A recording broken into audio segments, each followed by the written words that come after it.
Com relação aos tipos de biotecnologias que a gente utiliza no rebanho leiteiro hoje. Então a gente tem a reprodução de bovinos, ela adota alguns processos. A gente tem a monta natural, a monta controlada ou a inseminação artificial. Todo mundo já conhece esses tipos de manejo. A monta natural é basicamente o quê? É a realização da cópula entre o macho e a fêmea, não há interferência do homem. Quais são as vantagens da monta natural? Eu tenho uma economia na mão de obra e eu possibilito o melhor aproveitamento do cio desse animal. Observei o cio, eu já coloco ela juntamente com o touro. Quais são as desvantagens? Eu diminuo, eu tenho uma maior dificuldade de anotação do dia de cobertura. Pode ser que o macho cobriu a fêmea e eu não verifiquei. Diminuo a vida útil do touro pelo excesso de montas. Eu tenho um custo mais elevado com o touro que está na propriedade, além de possibilitar acidentes com esse touro. Eu também favoreço a transmissão de doenças da reprodução, como a triconomose, as viroses, a campilobacteriose, que pode causar IBR, BVD, leptospirose, brucelose, que são doenças que podem ser transmitidas pela reprodução. E, consequentemente, eu tenho o quê? Um número baixo de fêmeas por reprodutor.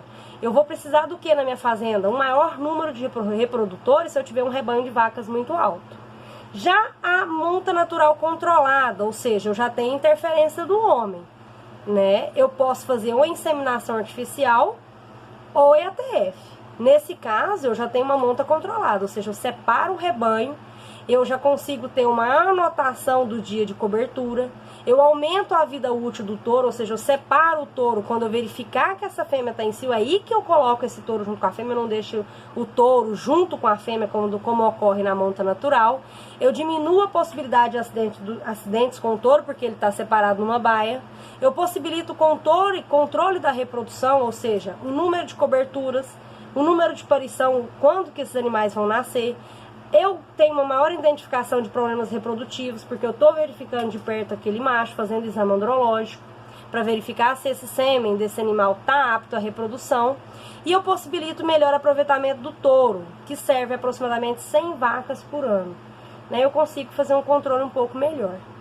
Já algumas desvantagens da monta natural controlada. Eu tenho um aumento dos gastos com mão de obra, né? E eu também tenho uma maior perda de cio, porque um dos manejos que eu tenho que avaliar é a identificação de cio. E eu vou requerer maiores gastos com instalações, até porque eu tenho que separar meu touro, né? Eu tenho que separar essas vacas em baias separadas. As vacas que estão em cio, eu vou separar elas em baias para que haja cobertura. Então eu tenho um maior custo aí em relação a essa monta, tá? Esse tipo de manejo do animal. Já a inseminação artificial é uma das biotecnologias mais utilizadas que a gente tem hoje, tá? Então eu faço o quê? A vaca, geralmente ela é inseminada até 1 hora após a ordenha. E geralmente a inseminação ela é feita em brete. Tem um custo um pouco maior? Tem. Só que tem algumas vantagens. Por exemplo, eu uso sêmen de touros provados. Eu não preciso manter um touro na minha propriedade. Eu tenho uma economia na manutenção do rebanho pela ausência do reprodutor, como eu já comentei.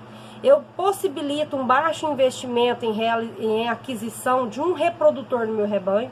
Eu posso adquirir doses inseminantes, né? Ou até mesmo, eu tenho um reprodutor, faço a colheita do sêmen e consigo fazer várias doses. Aí eu faço o quê? Eu aumento a vida útil daquele touro no meu rebanho. Eu evito a transmissão de doenças pelo touro, eu valorizo o rebanho pela qualidade dos animais, porque quando a gente faz inseminação artificial, eu estou utilizando o quê? Sêmen de touros geneticamente melhorados. Então eu vou melhorar a frequência gênica do meu rebanho. Eu possibilito a melhoria de certos caracteres desejáveis, ou seja, eu tenho uma vaca Jersey, eu tenho uma vaca holandesa, eu quero melhorar a aptidão leiteira, eu quero melhorar as características maternas, eu vou selecionar aquela amostra de sêmen, aquele reprodutor para me inseminar minhas vacas de acordo com a característica que eu preciso. Eu facilito as anotações e os registros e eu vou estimular o produtor a aprimorar o manejo do rebanho. Ou seja, quando o reprodutor for adquirir algum animal meu, ele sabe que eu tenho uma genética mais apurada. Então a inseminação artificial ele traz alguns critérios. Quais são as limitações? Primeira coisa, mão de obra. Necessito de pessoal habilitado. Eu preciso ter uma assistência técnica especializada. Eu acarreto uma maior perda de cios, também pela inseminação artificial, porque eu tenho que fazer a verificação do cio desse animal também. Mas aí eu tenho um problema com aqueles animais que não consigo identificar o cio ou o cio silencioso, tá? Eu tenho um aumento com gasto de mão de obra e equipamento, eu preciso adquirir botijão, pipetas, luvas, ou às vezes fazer, né, adquirir uma assistência do médico veterinário ou determinados, né, gastos que eu vou acarretar, né, e também o reabastecimento do botijão que vai estar armazenado na minha fazenda. Posteriormente, a gente tem o exame ginecológico diagnóstico de gestação. Eu fiz a inseminação artificial, em torno de 45, 60 dias a gente faz o diagnóstico de gestação. Então, o diagnóstico de gestação é muito básico, tá, gente? Por meio de apalpação retal.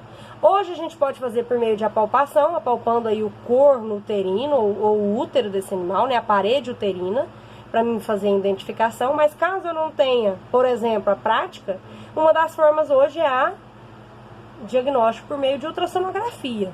Então eu contrato um veterinário, ele vai fazer o diagnóstico correto, e em torno de 60 dias é mais garantido que eu consigo verificar melhor a vesícula embrionária, tá? Então, com relação, gente, à aula de reprodução bovina, era isso que eu tinha que comentar com você, os aspectos reprodutivos, tá? Então, qualquer dúvida que vocês tiverem, eu estarei aqui à disposição, e até a próxima aula.